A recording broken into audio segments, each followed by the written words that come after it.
fire, and then we found this great location, let's just do something there. Right. Like, they were kind of ticking off certain things for the Bond film. Does that make sense? Look, I mean, I would imagine this, being assigned a Bond movie is a director's dream. Yeah. And so Daniel Craig wanted Mark Forster because he loved his prior work. Right. So, and look, I mean, Sam Mendes did, who thought Sam Mendes American Beauty guy does it. Yeah, was going to pull off Skyfall. So you sometimes never know. And then sometimes, and look, sometimes, people are always like, well, why don't you get like Brad Bird to do a Bond or whatever the case may be? But it's like, okay, but he works with Tom Cruise and the Mission Impossible series. Like, just some of these things aren't transferable. Just because you do other great action series doesn't mean you'd be great for Bond. But Bond is different. Bond, look, we're having a 90-minute conversation on Bond. I don't know, maybe one day there'll be a 90-minute pod on the Mission Impossible series, maybe.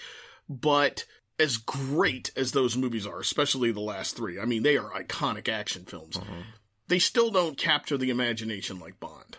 Even though Ethan Hunt is Ethan Hunt, and they've built a franchise, arguably some of the movies are better than Bond movies. Bond has this certain cultural reference, like Mickey Mouse. People expect it to be something, and they care about who gets cast. Mission Impossible, it's a great popcorn film. Oh, let's go there for the stunts. And I mean, this latest one's a masterpiece, but and we both own it, but I would rather talk about Bond movies than Mission Impossible movies. Right? Yeah. Because with Mission Impossible, they're great. I think they've almost been too good. With these have flaws to them, so they're balanced well. So you can kind of chat about the significance, 50 years worth of them. And we want Bond, I don't need Ethan Hunt to have depth. I don't need him to have a story arc. I need him to be Ethan Hunt. Yeah. Bond, we're getting into this conversation about Quantum of Solace, where we're getting into like his mental state in the movie. Like, what other franchise? I mean, you don't even do that in Star Wars. Nope. And there's a big thing about it. This is the first time he gets tanked in a movie. Yeah.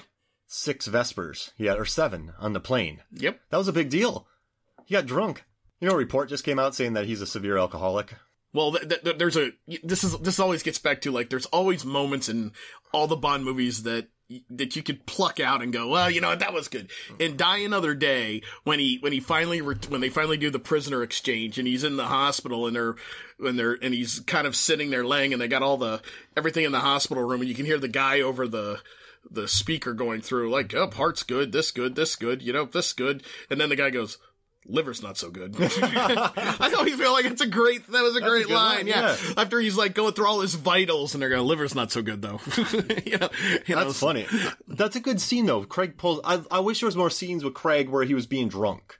Or when that line where teachers who are millionaires. Because I thought he excelled at that in Casino Royale. Look, I think the best part of Skyfall is right after the opening credit scenes when he is, pretending to be dead. Yeah. And he's got a Heineken, and he's clearly, they don't show him drunk, but he's in a bar and he's throwing down shots for money. Yep. McAllen with the scorpion.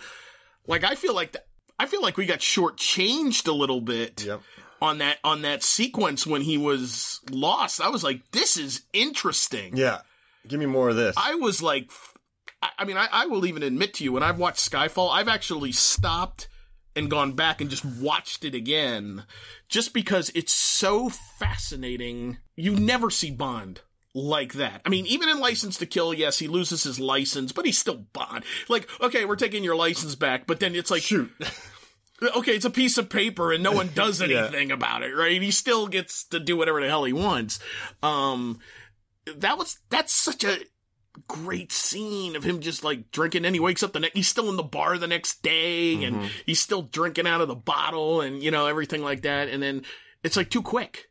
Yeah. And then you see him when he finally shows up at M's apartment, and he just looks sunken in his eyes, and then she has that great line. We sold your flat. He goes, well, I'll get a hotel. Well, you're bloody not staying here. Yeah. So. Yeah, no. Yeah, absolutely. But I guess, there just weren't enough of those moments. I would have liked to have seen Bond in a neck brace in this movie. Well, the fact that, is this the first Bond movie where a neck brace comes out? Probably. Yeah. By a henchman. Yeah. A number 1 henchman. Right. That's why working with Dominic Green would be horrible. But he showed some level of care for his henchman by allowing him to get medical attention. He probably had a day off. wearing a neck brace, even to go to a big meeting with the dictator. I mean, that could look bad. I know. No, does Spectre, knowing what you know about Spectre, make this movie better or worse? Quantum of Solace? Yeah. Like I said, I think I enjoyed Spectre. I feel like Quantum of Solace is a very solid story with very little plot holes. I feel like the issue with Quantum of Solace is they just missed tying it together. Yeah. Spectre has some pretty gaping plot holes that when I watch it, it's better shot. It feels more like a Bond movie. But like the Star Trek movie, it really missed on the whole Blofeld reveal at the end, just kind of like it did with the Khan reveal with, Fassbender in the Star Trek movie. Everyone knew it was Blofeld. But I guess in regards, there's a scene... I feel Quantum of Solace looks better as a movie. But if you're just talking about entertaining, there's no question. I would not... Spectre is a more enjoyable movie to sit down and let's all kick back and watch a movie. It's Quantum of Solace is like kicking back and let's watch Ordinary People. Let's watch Terms of Endearment. That's what it is. I think that's a fair point. Quantum of Solace is the series, Terms of Endearment. It really is when you think about it. Do you think it made sense though when they're like, how can they be everywhere? Remember when Judi Dench asked that? And then you learn it's Spectre. Did that clarify things for you a little bit? Because they kind of dropped that theme. Remember that? She's like, how can they be everywhere? And then he just goes to Haiti. Because then I guess when he goes to Tosca, and all those people are there. They're all there, and they kind of have meetings in public. I'd hate to sit next to those guys. You're trying to watch an opera. Well, you think how smart Mr. White was? He was the only one that stayed in his seat. Yeah. He didn't give himself up in that movie. Everyone else stood up to get out of there. Mr. White stayed. Yeah. Huh. I need to watch Spectre again now because I like him in that. That's a good point. All right. Oh, that was good. Never mind. All right. Anything else? I think we've covered most of this movie, right? Yeah, I think we did it. I hope that people will give it another shot. Come at it with what you've learned from this podcast and kind of watch it with a new sensibility and realize that it's a very good entry of the 24. I don't think even in 20 years it's going to have a Majesty's Secret Service revival and be in the top 10, but I think that it will have a decline.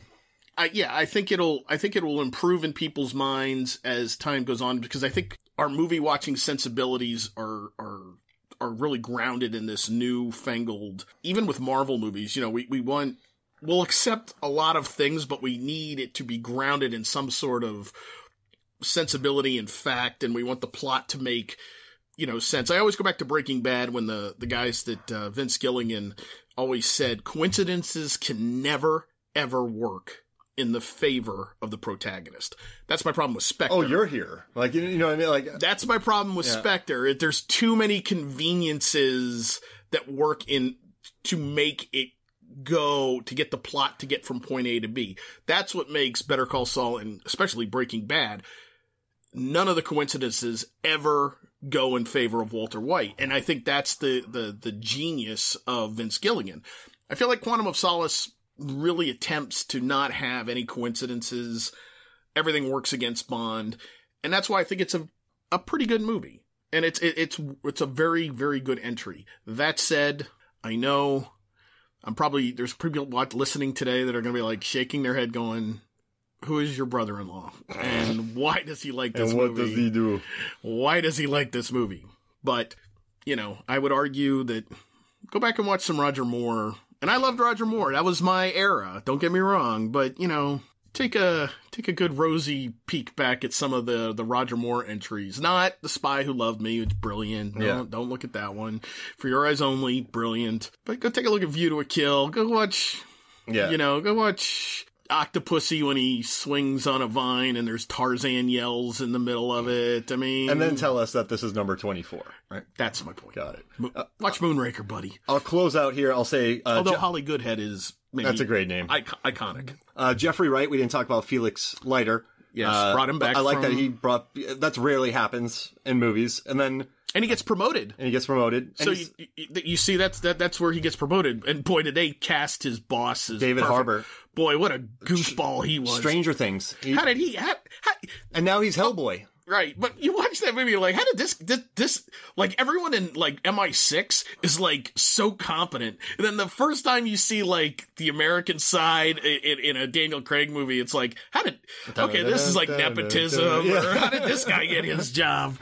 And then the last thing is henchmen take gift bags when they're at concerts. I just want you to know that. They love their free gift bags. Because there's that scene in the movie when they grab gift bags. I know stuff was in them, but I just like the idea of henchmen taking free. I think swag. Elvis. I think swag is important because it's probably the way to keep their salaries down. Yeah, free swag that you can sell because there's some good watches that you can get from good swag. Yeah, and then you have to even wonder, like, do henchmen get to keep, like, the watches, wallets of people that they kill?